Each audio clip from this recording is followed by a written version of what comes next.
Last season full heavy trend ಆಗಿದ್ದು ಗಿಲ್ಲಿ ನಟ ಅವರು ಆಸ್ ಎ ಕಮಿಡಿಯನ್ ಆಗಿ ಬಂದು ಫುಲ್ ಎಲ್ಲ ಕಡೆ ಟ್ರೆಂಡ್ ಮಾಡಿಬಿಟ್ರು. ಇಂಥ ಹಿಂಗಿದೆ ಕಂಟೆಸ್ಟೆಂಟ್ ಅಂದರೆ ಬಿಗ್ ಬಾಸ್ ಕಂಟೆಸ್ಟೆಂಟ್ ಅಂದರೆ ಇದು ರೆಫರೆನ್ಸ್ ಕೊಡೋ ಥರ ಆಗ್ಬಿಟ್ರು. ಅವ್ರನ್ನ ಯಾಕೆ ಜಡ್ಜಾಗಿ ತಗೊಂಡಿಲ್ಲ ಅಂತ ಎಷ್ಟೊಂದು ಜನ ಕ್ವಶನ್ಸ್ ಇದೆ. ಗಿಲ್ಲಿ ಯಾಕೆ ಗೆದ್ದಿದ್ದು? ಸ್ವಂತಿಕೆ ಇತ್ತು. ಏಕೆಂದರೆ ಜನ ಇದನ್ನು ಪರ್ಸ್ನಲಾಗಿ ತೊಗೊಂಡ್ಬಿಡ್ತಾರೆ. ರಿಯಾಲಿಟಿ ಥರ ನೋಡಲ್ಲ. ನಮಗೆ ಗೊತ್ತಿಲ್ಲ, ಅದೊಂಥರ ಅಡ್ರಿನಲ್ ರಶ್ ಹಂಗೆ ಬರ್ತಾ ಇರುತ್ತೆ. ರಕ್ತ ಕುದಿಯೋ ಶೋ ಅಂತಾರೆ ಗೊತ್ತಾ. ದಯವಿಟ್ಟು ನಂಗೆ ಆಸೆ ಇದೆ ಗಿಲ್ಲಿ, ನೀನು ಬರ್ಬೇಕು ಈ ಶೋಗೆ. ಕೂತ್ಕೊಂಡು ಯಾರಿಗಾದ್ರೂ ಲೇ ಏನಯ್ಯ ಐತೆ ನಿನ್ನಲ್ಲಿ ಅಂತ ನೀ ಕೇಳ್ಬೇಕು ಬ್ರೋ. ನನ್ನ ಪ್ರಕಾರ ಸರ್ಕಲ್ಗೆ 5 side, inside, out side, left side, right side, up side, down side. ಒಂದು 72 ವರ್ಷದ ಅಜ್ಜಿ ಬಂದಿದೆ. ಹೌದೌದು, ಫುಲ್ ಯೋಗ ಎಲ್ಲ ಮಾಡ್ಬಿಟ್ಟು ಗುರು ಕಾಲ್ ಸ್ಪ್ಲಿಟ್ ಮಾಡಿ ನನ್ನ ನಿಂಬೆಹಣ್ಣು ಮುದ್ರೋಗ್ತಾ ಇತ್ತು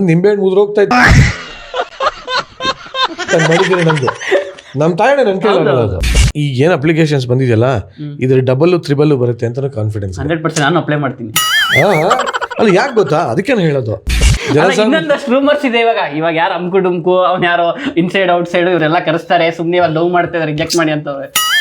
ಒಪ್ಕೋತೀನಿ, ಚಾನ್ಸಸ್ ಆರ್ ದೇರ್. ಕ್ಲಾರಿಟಿ ಬಂತು ಅನ್ಸುತ್ತೆ. ಅಲ್ಲ ನನ್ನ ಪ್ರಕಾರ ಈ ವರ್ಷ ಯಾರ್ಯಾರು ಅಗ್ನಿ ಪರೀಕ್ಷೆಗೆ ಬಂದಿದ್ದಾರೆ, ಯಾರ್ಯಾರು ರಿಜೆಕ್ಟ್ ಆಗಿದ್ದಾರೆ, ಅವ್ರು ನೆಕ್ಸ್ಟ್ ವರ್ಷನ ಅಪ್ಲೈ ಮಾಡ್ಬೋದಾ? ಅಲ್ಲಿ ಹೇಗೆ ಅಗ್ನಿ ಪರೀಕ್ಷೆ ಜನರಿಗೆ ನಡೀತಾ ಇದೆಯೋ ನಮಗೂ ನಡೀತಾ ಇದೆ. ಈಗ ನಾವಲ್ಲಿ ಏನಾದ್ರು ಕರೆಕ್ಟಾಗಿ ಪರ್ಫಾರ್ಮ್ ಮಾಡಿಲ್ಲ ಅಂದರೆ ನಮಗೂ ಜಾಗ ಇಲ್ಲ ಅಲ್ಲಿ. ಹೌದಾ ಸರ್, ಮಾಡೋಕ್ಕಾಗಲಿಲ್ಲ ಸರ್, ಸರಿ ಆಯ್ತು ಸರ್, ಹೋಗ್ಬಿಟ್ಟು ಸರ್, ಅಲ್ಲಿ ತಾಂಬೂಲ ಇದೆ ಸರ್, ಅಲ್ಲಿ ಪ್ರಸಾದ ಇದೆ ಸರ್, ನೆಕ್ಸ್ಟ್ ಟೈಮ್ ಬನ್ನಿ ಸರ್. ಹಂಗಂದ್ರಾಗ ಚಾನಲ್ ಅವ್ರು ನನ್ನನ್ನು ಯಾಕೆ ಇಟ್ಕೋತಾರೆ? ಸಂಗೀತ ಬಗ್ಗೆ ನಂಗೆ ಬೇರೆ ಇಂಪ್ರೆಷನ್ ಇತ್ತು. ಯಪ್ಪ ಇಂಥ ಹೆಂಗಸ್ರು ಯಾರು ನಾನು ಸಿಕ್ಕಿಬಿಟ್ರೆ ದೇವರೇ ಗತಿ ಜೀವನದಲ್ಲಿ ಅಂತ ಅನ್ಕೊತಾ ಇದ್ದೆ. ನಾನು ಒಬ್ಬ ಆಡಿಯನ್ಸ್ ಆಗಿ ನೋಡ್ತಾರೆ, ಲವ್ ಮಗ ಹಿಂಗೆ ಆಗ್ತಾ ಇದೆ ಕಣ್ಲಾ, ಆರ್ ಯು ಫೈನ್, ಬೇಜಾರು ಮಾಡ್ಕೋಬೇಡ, ಏನೋ ಆಗುತ್ತೆ ಅಂತಂದೆ. ಇಮಿಡಿಯೇಟಾಗಿ ವಿನಯ್ ನನ್ನ ವಿಡಿಯೋ ಕಳಿಸ್ದ. ನಿಂದು ಆಗ್ತದೆ ನೋಡು. ನಾನು ಅಲ್ಲಿವರೆಗೂ ದೇವರನ್ನ ನೋಡಲಿಲ್ಲ ವಿಡಿಯೋ. ಗೊತ್ತಾಯ್ತಾ?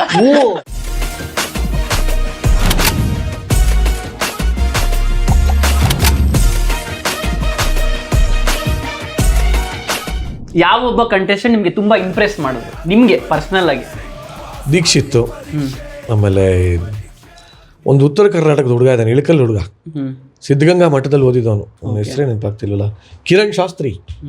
ಅವ್ನು ಸಾಕತ್ತು. ಇನ್ನೊಬ್ಬ ಮಾಡರ್ನ್ ಮಹಾಕವಿ ಮಂಜಾ ಅಂತ್ಯ, ಅವನೊಂಥರ ಅದು ಏನು ಮಾತಾಡ್ತಾನೋ ಬುಲೆಟ್ ಹೊಡೋದು ಓ ಅಂತಾನೆ, ಅರ್ಧ ತಲೆ ಬೋಡ್ಸ್ಕೊಂಡು ನೋಡೋಕ್ಕೆ ಮಜಾ ಕಾಣ್ತಾನೋ, ಅವನೊಂಥರ ಮಜಾ ಆಗಿದೆ. ಇನ್ನೂ ಅನನ್ಯ ಅಂತ ಹುಡುಗಿ ಇದೆ, ಅದು ಏನೋ ಒಂಥರ ಕನ್ನಡ ಸರಿಯಾಗಿ ಅರ್ಥವೇ ಆಗಲ್ಲ. ಏನೋ ಮಾತಾಡೋದು ಪೊಟೆನ್ಷಿಯಲ್ ಇದೆ, ಮಜವಾಗಿ ಆಡ್ತಾಳೆ. ಮತ್ತೆ ಒಂದು 72 ವರ್ಷದ ಅಜ್ಜಿ ಬಂದಿದೆ. ಹೌದೌದು, ಫುಲ್ ಯೋಗ ಎಲ್ಲ ಮಾಡ್ಬಿಟ್ಟು ಗುರು ಕಾಲ್ ಸ್ಪ್ಲಿಟ್ ಮಾಡಿ ನನ್ನ ನಿಂಬೆಹಣ್ಣು ಮುದ್ರೋಗ್ತಾ ಇತ್ತು ಮಾಡಿದ್ದೀನಿ. ನಮ್ಮ ತಾಯಣ್ಣ ನನ್ನ ಕೇಳೋದು ನೋಯ್ ಅಂತ ಹಿಂಗೆ ಕಾಲು ಅಗಲ್ಸ್ಬಿಡ್ತು ಅಜ್ಜಿ. ಹಾಳಾಗಿ ಕೈ ಹಿಂಗೆ ನಮಸ್ಕಾರ ಮಾಡಿ ಈ ಕೈನ ಹಿಂಗೆ ಡೈರೆಕ್ಟಾಗಿ ಮೊಳಕಾಲಿಗೆ ಮೂಗುಲ ಮುಗಿಸಿ ನಾನು ಅಯ್ಯೋ ನಾನು ರೀಕನ್ಫರ್ಮ್ ಮಾಡ್ಕೊಂಡು ಎಷ್ಟು ವರ್ಷ ನಿಮಗೆ ಅಂತ. 72 ವರ್ಷ. ಅವ್ರು ಯೋಗ ಮಾಡೋದು ಬಿಡಿ, ನಮ್ಗೆ ಆ ವಯಸ್ಸಲ್ಲಿ ನಾವು ನಡೀತಾ ಇರ್ತೀವಿ ಅನ್ನೋದೇ ಡೌಟು ನನಗೆ. ಸೊ ಆ ಥರ ತುಂಬ ಜನ ಇಂಪ್ರೆಸ್ ಮಾಡಿದ್ದಾರೆ, ಇಲ್ಲ ಅಂತಿಲ್ಲ. ಆ್ಯಕ್ಚುಲಿ ನಿಜ ಹೇಳಬೇಕು ಅಂದರೆ ಕೆಲವೊಬ್ರು ರಿಜೆಕ್ಟ್ ಆದವರು ನನಗೆ ಇಂಪ್ರೆಸ್ ಮಾಡಿದ್ದಾರೆ. ಬಟ್ ಅದೇ ಹೇಳ್ದಲ್ಲ, ಆ ಕ್ಷಣಕ್ಕೆ ಅಷ್ಟು ಸಾಕಾಗಲ್ಲ ಅಂತ ಅಷ್ಟೇ. ಬಟ್ ತುಂಬ ಜನ ಇಂಪ್ರೆಸ್ ಮಾಡ್ಯಾರ. ಇನ್ನೂ ನಿಮ್ಗೆ ಅನ್ಸುತ್ತಾ ಸರ್, ಇವಾಗ ಎಷ್ಟು ಜನ ಅಪ್ಲೈ ಮಾಡಿದಾರೋ ಇನ್ನೂ ಆಚೆ ಇರೋರು, ಇನ್ನೂ ಇವ್ರಿಗಿನ್ನ ಟ್ಯಾಲೆಂಟ್ ಇದಾರೋ ಅವ್ರು ಯಾರು ಅಪ್ಲೈನೇ ಮಾಡಿಲ್ಲ ಅನ್ಸುತ್ತಾ ನಿಮಗೆ? 100% ಅನ್ಸುತ್ತೆ. ಬಟ್ ನೆಕ್ಸ್ಟ್ ಇಯರು ಈಗ ಏನು ಅಪ್ಲಿಕೇಶನ್ಸ್ ಬಂದಿದೆಯಲ್ಲ, ಇದ್ರ ಡಬಲ್ 3 ಬರುತ್ತೆ ಅಂತ ಕಾನ್ಫಿಡೆನ್ಸ್. 100% ನಾನು ಅಪ್ಲೈ ಮಾಡ್ತೀನಿ. ಅದು ಯಾಕೆ ಗೊತ್ತಾ, ಅದಕ್ಕೆ ನಾನು ಹೇಳೋದು. ಈಗ ಫಸ್ಟ್ ಟೈಮ್ ಬರ್ತಾ ಇರೋದು, ಹೊಸದು, ಐಡಿಯಾನೇ ಇರಲಿಲ್ಲ ಯಾರಿಗೂ. ಬಟ್ ಈಗ ನೋಡಿಯಾರೆ, ಓ ಹೀಗೆ ನಡೆಯುತ್ತಾ, ಹಂಗಾರೆ ನಾನು ಹೀಗೆ ಪ್ರಿಪೇರ್ ಆಗೋಣ ಅಂತ ಈಗಲಿಂದ ಪ್ರಿಪ್ರೇಷನ್. ಇವಾಗ ನೀವು ಟ್ರೈ ಮಾಡೋಂಗಿದ್ರೆ ನಾನು ನಿಮಗೂ ಹೇಳ್ತೀನಿ, ಈಗಲಿಂದ ಪ್ರಿಪ್ರೇಷನ್ ಸ್ಟಾರ್ಟ್ ಮಾಡಿ. ಯು ನೆವರ್ ನೋ, ಸೆಲೆಕ್ಟ್ ಆಗ್ಬೋದು. ಯಾಕೆ ಗೊತ್ತಾ, ಬಿಗ್ ಬಾಸ್ ಅಂದಾಗ ಬರೀ ಫಿಸಿಕಲ್ ಟಾಸ್ಕ್ ನೋಡ್ತಾರಾ? ಇಲ್ಲ. ಬರೀ ಮಾತು ನೋಡ್ತಾರಾ? ಇಲ್ಲ. ಎಂಟರ್ಟೈನಿಂಗ್ ಆಗೂ ಇರಬೇಕು, ಟಾಸ್ಕು ಮಾಡಬೇಕು, ಎಲ್ಲದಕ್ಕಿಂತ ಹೆಚ್ಚಾಗಿ ಜನಕ್ಕೆ ಕನೆಕ್ಟ್ ಆಗಬೇಕು. ಅದಕ್ಕೆ ಮಾನದಂಡ ಹೆಂಗೆ ಹೇಳ್ತೀರಾ? ನಾವು ಇವಾಗ ನೋಡ್ತಾ ಇದ್ರೆ ಕಂಟೆಸ್ಟೆಂಟ್ಗಳು ಇವ್ರು ಹೋಗಿದ್ರೆ ನಾವು ಹೋಗ್ಬೋದಾಯ್ತಲ್ಲ ಅಂತ ನಮ್ಗೆ ಇವಾಗ ಗಿಲ್ಟ್ ಫೀಲ್ ಆಗ್ತಾ ಇದೆ, ಯಾಕೆ ಅಪ್ಲೈ ಮಾಡಿಲ್ಲ ಅಂತ ಅನಿಸ್ತಾ ಇದೆಯಾ? ಹಂಗೆ ನಿಜ ನೋಡಿ, ವೈಲ್ಡ್ ಕಾರ್ಡ್ ಎಂಟ್ರಿ ಏನಾದ್ರು ಇದೆಯಾ? ಅಪ್ಲೈ ಮಾಡ್ತೀವಿ. ಇರೋದೇ ಬಂದಿರೋಲ್ಲ ವೈಲ್ಡ್, ಇನ್ಯಾವ ವೈಲ್ಡ್ ಕಾರ್ಡ್ ಇರೋಲ್ಲ. ಇನ್ನೊಂದಷ್ಟು ರೂಮರ್ಸ್ ಇದೆ ಇವಾಗ ಯಾರು ಅಮ್ಕು ಡುಮ್ಕು ಅವ್ನು ಯಾರೋ ಇನ್ಸೈಡ್ ಔಟ್ ಸೈಡ್ ಇವರೆಲ್ಲ ಕರೆಸ್ತಾರೆ, ಸುಮ್ಮನೆ ಇವಾಗ ಲವ್ ಮಾಡ್ತಾರೆ, ರಿಜೆಕ್ಟ್ ಮಾಡಿ ಅಂತವ್ರೆ. ಗೊತ್ತಿಲ್ಲಪ್ಪ, ಚಾನಲ್ ಅವ್ರದ್ದು ಏನು ತಲೆ ಇದೆ ಗೊತ್ತಿಲ್ಲ ನಂಗೆ, ಅವ್ರದ್ದು ಏನೇನು ಯೋಚನೆ ಇದೆ ಅಂತ ಗೊತ್ತಿಲ್ಲ. ಬಟ್ ನನ್ನ ಪ್ರಕಾರ ಐ ಡೌಟ್. ಯಾಕೆ ಗೊತ್ತಾ, ಹಂಗೆ ಇಬ್ಬರನ್ನ ಕರೆಸಿದಾಗ ಬೇರೆ ಎಲ್ಲಾನು ಕರೆಸ್ಬೇಕಾಗತ್ತೆ, ಅವ್ರಿಗೆಲ್ಲ ಅನ್ಯಾಯ ಆಗುತ್ತೆ. ಇನ್ನು ಟಾಪ್ 15 ಟಾಪ್ 10 ಆ ಥರ ಏನಾದ್ರು ಆದರೆ ಒಪ್ಕೋತೀನಿ, ಚಾನ್ಸಸ್ ಆರ್ ದೇರ್. ಬಟ್ 60 ಜನದಲ್ಲಿ ಹೋಗಿರೋರ್ನೆಲ್ಲ ವಾಪಸ್ ಕರ್ಸೋದು ಐ ಡೌಟ್. ಅದು ರೂಮರ್ಸ್ ಅಂತೀರಾ, ಆ ಥರ ಏನು ನಡೆಯಲ್ಲ ಅಂತೀರಾ? 200% ನಡೆಯಲ್ಲ. ಕ್ಲಾರಿಟಿ ಬಂತು ಅನ್ಸುತ್ತೆ. ಅಲ್ಲ, ನನ್ನ ಪ್ರಕಾರ. ಓಕೆ, ನಿಮ್ಮ ಪ್ರಕಾರ ಗೊತ್ತಿಲ್ಲ ಚಾನಲ್ ಅವರು ಏನ್ ಬೇಕಾ, ನಾವು ಯಾಕಂದ್ರೆ ಹೇಳಿದ್ನಲ್ಲ, ಇದು ನಂದೊಬ್ಬಂದೇ, ಜೂರೀಸ್ ಒಬ್ಬರದೇ ಅಷ್ಟೇ ಅಲ್ಲ ಡಿಸಿಷನ್. ಇದಕ್ಕೆ ತುಂಬಾ ಜನ ಇದ್ದಾರೆ. ಕಲರ್ಸ್ ಕನ್ನಡ ಒಂದೇ ಅಲ್ಲ, ಇಂಡಮೋಲ್ ಅನ್ನೋ ಒಂದು ಟೀಮ್ ಇದೆ, ವಯೋಕಾಮನ್ ಅನ್ನೋ ಟೀಮ್ ಇದೆ, ಬಿಗ್ ಬಾಸ್ ದೇ ಅಂತ ಒಂದು ಟೀಮ್ ಇದೆ. ಅವರೆಲ್ಲ collective decisions. As of now ವಾಪಸ್ ಬರೋದಲ್ಲ ಐ ಡೌಟ್. ಟಾಪ್ 10 ಆ ಥರ ಏನಾದರೂ ಆದರೆ ವೈಲ್ಡ್ ಕಾರ್ಡಲ್ಲಿ ಹೋದರೆ ಆಶ್ಚರ್ಯ ಪಡೋ ಹಾಗಿಲ್ಲ, ಯಾಕೆಂದರೆ ಕೇಪಬಲ್ ಅಂತಲೇ ಸೆಲೆಕ್ಟ್ ಆಗಿರ್ತಾರೆ. ಬಟ್ ಮಿಕ್ಕಿದವ್ರನ್ನೆಲ್ಲ ಐ ಡೌಟ್. ಅದು ಅವಕಾಶ ಬೇಡ ಅಂತ ಬಿಟ್ಟು ಹೋದವ್ರನ್ನಂತೂ ಐ ಡೌಟ್. ಓಕೆ ಸರ್, ಇನ್ನೊಂದಷ್ಟು ಡೌಟ್ ಇದೆ. ಈ ವರ್ಷ ಯಾರ್ಯಾರು ಅಗ್ನಿ ಪರೀಕ್ಷೆಗೆ ಬಂದಿದ್ದಾರೆ, ಯಾರ್ಯಾರು ರಿಜೆಕ್ಟ್ ಆಗಿದ್ದಾರೆ, ಅವ್ರು ನೆಕ್ಸ್ಟ್ ವರ್ಷನ ಅಪ್ಲೈ ಮಾಡ್ಬೋದಾ? ಮಾಡ್ಬೋದು, ಯಾಕೆ ಮಾಡೋಕ್ಕಾಗಲ್ಲ. ಓಕೆ, ಬಟ್ ಕೆಲವ್ರದ್ದು ಹೆಂಗೆ ಅಂದರೆ ಈ ಸಲನೇ ಸೆಲೆಕ್ಟ್ ಆಗಲಿ, ನೆಕ್ಸ್ಟ್ ಸಲ ಏನಾಗ್ತಾರೆ ಅನ್ನೋ ಥರನೂ ಇದೆ. ಬಟ್ ಅಪ್ಲೈ ಮಾಡೋದು ಖಂಡಿತವಾಗ್ಲೂ ಮಾಡ್ಬೋದು. ಬಟ್ ಏನಂದ್ರೆ ಗಾಯಗೊಂಡಿರುವ ಸಿಂಹದ ಗರ್ಜನೆ ಯಾವಾಗಲೂ ಜೋರಾಗಿರ್ಬೇಕು. ಗಾಯಗೊಂಡಿರೋ ಸಿಂಹ ಇನ್ನೂ ಗಾಯ ಜಾಸ್ತಿ ಆಗಿದೆ ಅಂತ ಹತ್ಕೊಂಡು ಕೂತಂಗಿರ್ಬಾರ್ದು, ನಾನು ಹೇಳೋದು. ಸೊ ಇವಾಗ ಏನು ಬಂದು ರಿಜೆಕ್ಟ್ ಆಗಿದ್ದಾರೆ ಅಂದಾಗ ನೆಕ್ಸ್ಟ್ ಇಯರು ರಿಜೆಕ್ಟ್ ಮಾಡೋಕ್ಕೆ ಅವ್ರಿಗೆ ಕಾರಣನೇ ಸಿಗಬಾರ್ದು ಜಡ್ಜಸ್ಗೆ. ಅಷ್ಟು ಚೆನ್ನಾಗಿ ಪ್ರಿಪೇರ್ ಆಗಿ ಬಂದಿರಬೇಕು. ಯಾಕೆಂದರೆ ಈಗ ಫಸ್ಟ್ ಸೀಸನ್ ಆಗಿರೋದ್ರಿಂದ ಸೆಕೆಂಡ್ ಸೀಸನ್ಗೆ ಜನಕ್ಕೆಲ್ಲ ಒಂದು ಐಡಿಯಾ ಬಂದಿದೆ. ಸೊ ಅಪ್ಲೈ ಮಾಡೋರು ಎಲ್ಲರೂ ನೆಕ್ಸ್ಟ್ ಲೆವೆಲ್ ಪ್ರಿಪೇರ್ ಆಗಿ ಬಂದಿರ್ತಾರೆ. ಸೊ ಇವ್ರು ಮತ್ತೆ ಅವ್ರ ಜೊತೆನೂ ಕಾಂಪೀಟ್ ಮಾಡಬೇಕಾಗತ್ತೆ. ಯಾರು ಕೇಪಬಲ್ ಇರ್ತಾರೋ ಅವ್ರು ಸೆಲೆಕ್ಟ್ ಆಗ್ತಾರೆ, ಅಷ್ಟು ಸಿಂಪಲ್. ಕೇಪಬಲ್ ಅಂತೂ ಹೇಳಲ್ಲಮ್ಮ ನಾನು. ಅವತ್ತಿನ ದಿನ ಯಾರು ಅದೃಷ್ಟ ಚೆನ್ನಾಗಿದೆ, ಯಾರು ಕರೆಕ್ಟಾಗಿ ಅನ್ಕೊಂಡಿದ್ದಾರೆ ಬಂದು ಎಕ್ಸಿಕ್ಯೂಟ್ ಮಾಡಿ ಹೋದ್ರು, ಎಲ್ಲವೂ ಕೌಂಟ್ ಆಗುತ್ತೆ. ನಮ್ದು ರೌಂಡೇ ಇತ್ತು, ಈ ಬಿಗ್ ಬಾಸ್ ಬೇಕು ಅಂದ್ರೆ ಇದಕ್ಕೆ ಒಂದು ತೋಳ್ಬಲ, ಬುದ್ಧಿ ಬಲ, ಇನ್ನೊಂದು ಅದೃಷ್ಟ ಬಲನೂ ಬೇಕು. ಒಂದು ಟಾಸ್ಕೇ ಇಟ್ಟಿದ್ರು, ಯಾಕಂದ್ರೆ ಬಿಗ್ ಬಾಸ್ಗೆ ಎಲ್ಲನೂ ಬೇಕು. ಅದೃಷ್ಟ ಇಲ್ಲ ಅಂದ್ರೆ ಏನೂ ಆಗಲ್ಲ, ಎಲ್ಲವೂ ಇದ್ರೆ ಆಗುತ್ತೆ ಅಷ್ಟೇ. ಹಂಗೆ ಅದೃಷ್ಟ ಇದ್ದರೆ ನಾನೇ ಗೆಲ್ತಾ ಇದ್ದಲ್ಲ, ನಾನು ಯಾಕೆ 8 ಹೊರಗೆ ರಿಜೆಕ್ಟ್ ಆಗ್ತಾ ಇದ್ದೆ.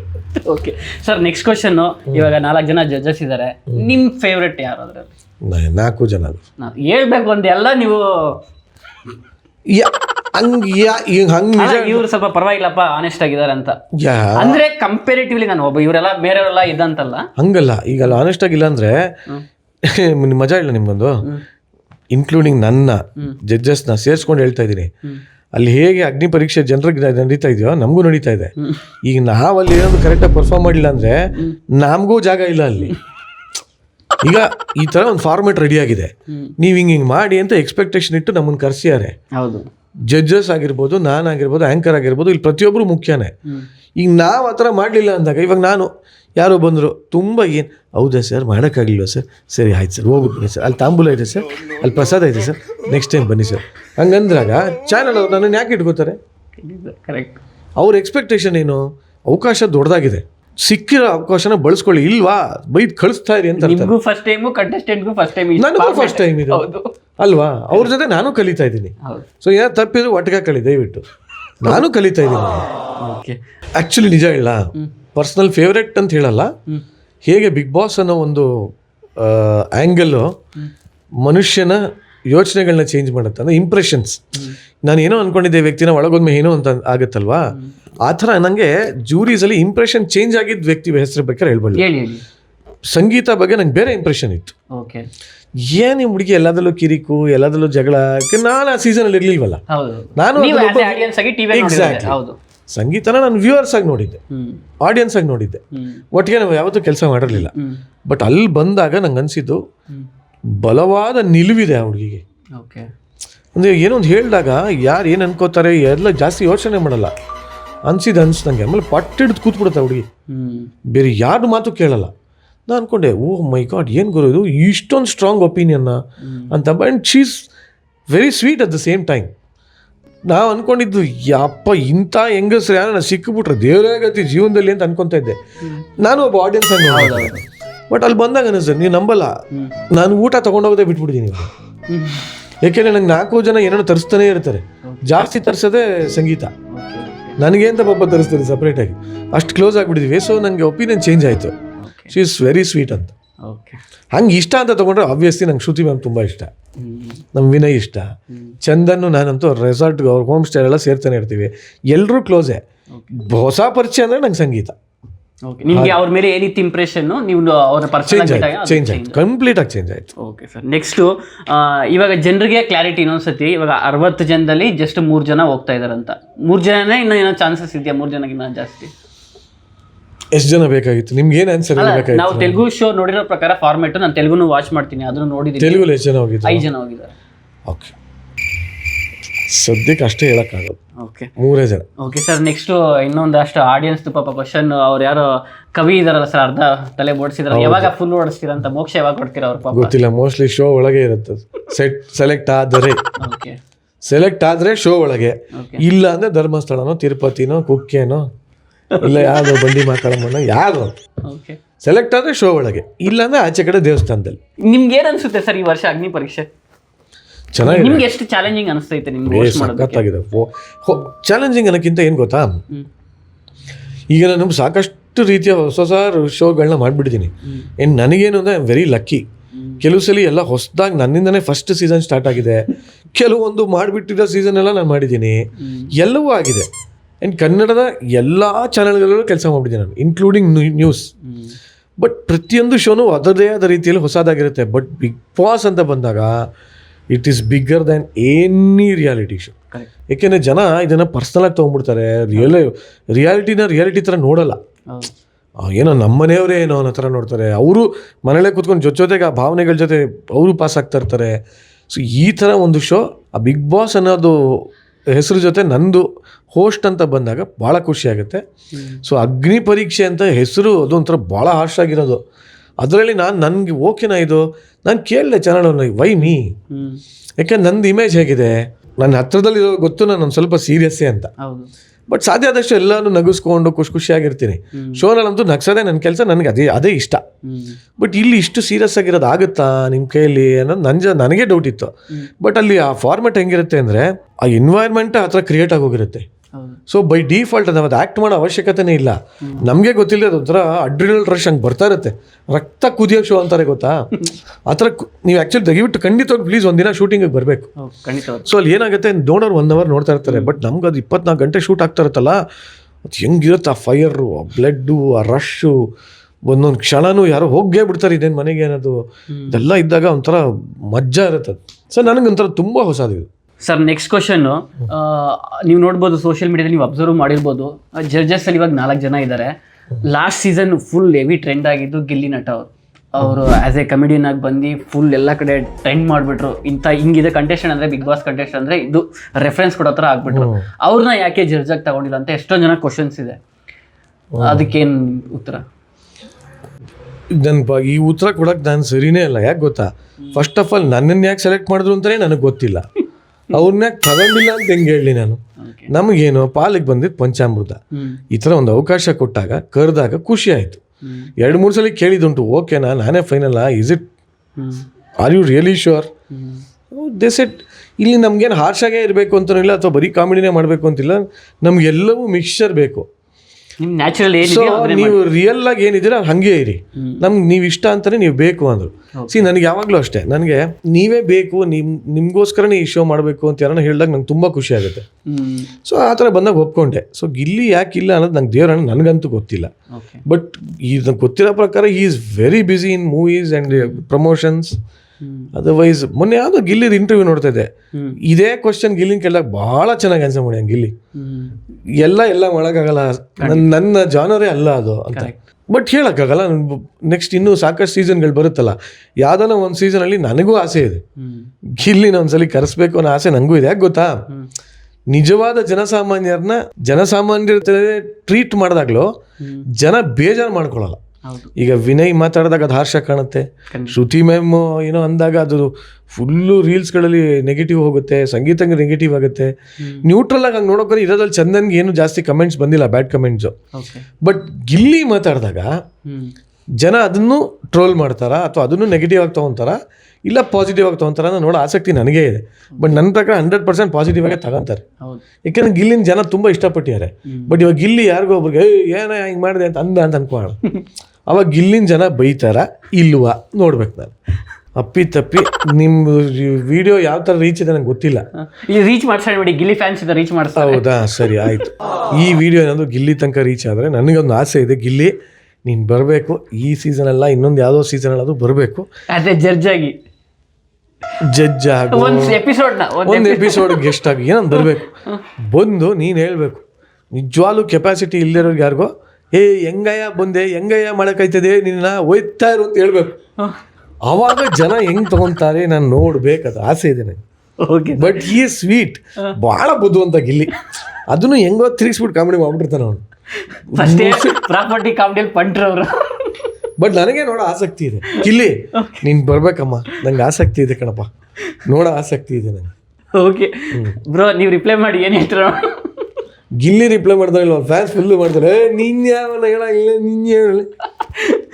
ಓಕೆ ಸರ್, ನೆಕ್ಸ್ಟ್ ನಿಮಗೆ ಯಾವ ಕಂಟೆಸ್ಟೆಂಟ್, ನೀವು ಇಷ್ಟು ಜನ ನೋಡಿದ್ರೆ 40 ಜನ ಸ್ಟೇಜ್ ಮೇಲೆ ಬಂದಿದ್ರಲ್ಲ, ಯಾವ ಕಂಟೆಸ್ಟೆಂಟ್ ಬಿಹೇವಿಯರ್ ನೋಡಿದ್ರೆ ಈಗ ಸ್ವಲ್ಪ ಸೈಕೋ ಥರ ಆಡ್ತಾವನೆ, ಇವ್ರಿಗೆಲ್ಲ ಈ ಸ್ಟೇಜೇ ಅಲ್ಲ ಅಂತ ಯಾವಾಗ ಅನಿಸ್ತು? ಇಲ್ಲ ಇವ್ರಿಗೆ ಈ ಸ್ಟೇಜ್ ಅಲ್ಲ ಅಂತ ಹೇಳಕ್ ನಾನು ಯಾರು ಅಲ್ಲ. ಸೊ ಆ ಥರ ನಾನು ಹೇಳಕ್ಕೂ ಆಗಲ್ಲ.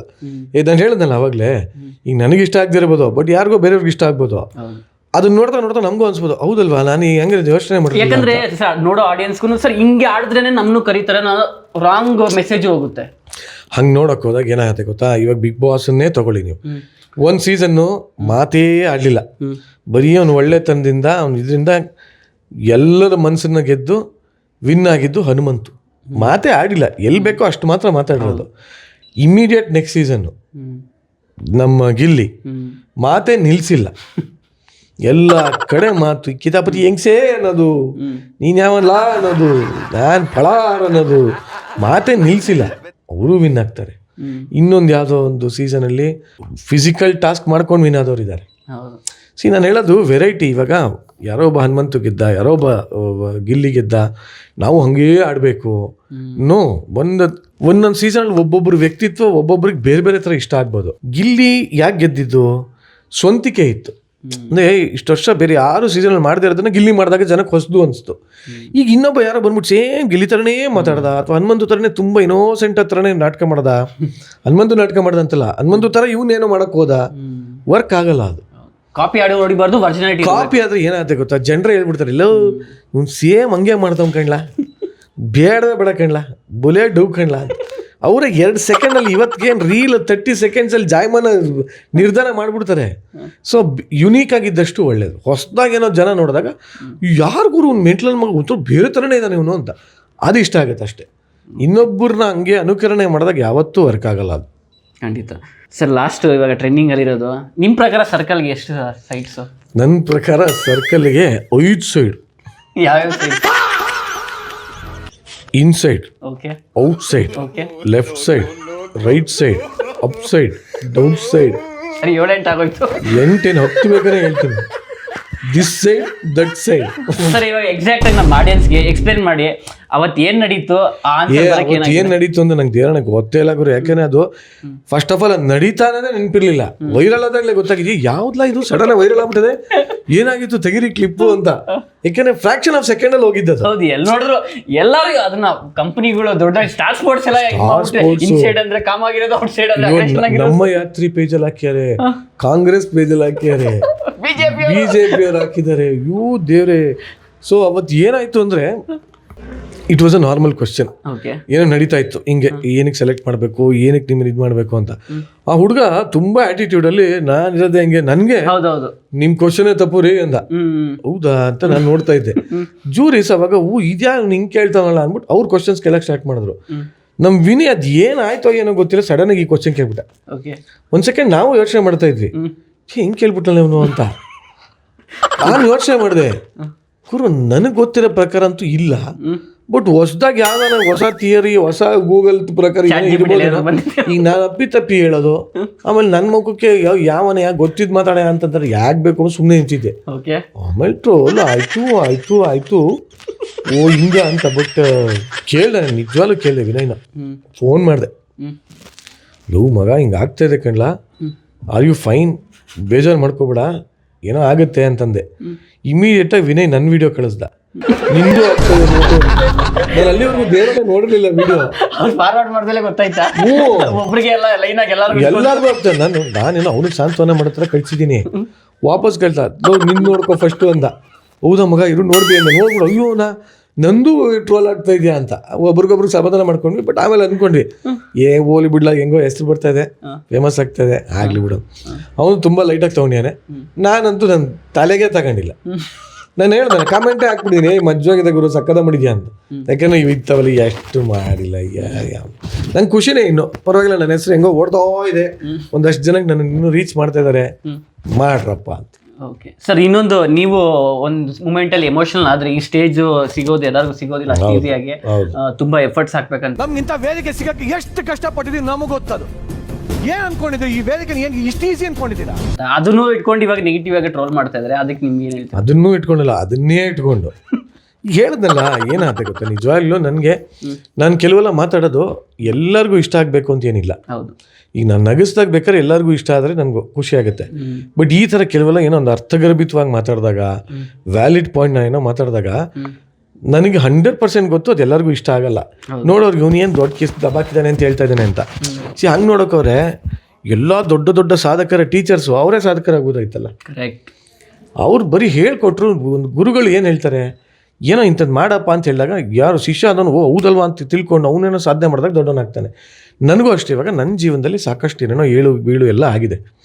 ಸೊ ನಾನು ಮಾಡಿದ ತಪ್ಪುಗಳು ನನಗೆ ಅಥವಾ ಎಲ್ಲೋ ಒಂದು ಕಡೆ ಪ್ಲಸ್ ಆಗಿದ್ದನ್ನು ನಾನು ಹೇಳಿದಾಗ ಲಕ್ಷ ಜನದಲ್ಲಿ ಇಬ್ಬರಿಗೆ ಅದನ್ನು ನೋಡಿ ಹೌದಲ್ವಾ ಏನೋ ಹೇಳ್ತಾ ಇದ್ದಾರೆ, ಒಂದು ಅರ್ಥ ಇದೆ ಅಂಥೇಳಿ ಅವರು ಅದನ್ನು ತೊಗೊಂಡು ಅವರೇನೋ ದೊಡ್ಡ ಸಾಧನೆ ಮಾಡಿದಾಗ ನಂಗೆ ಅದಕ್ಕಿಂತ ದೊಡ್ಡ ಖುಷಿ ಇನ್ನೊಂದಿಲ್ಲ.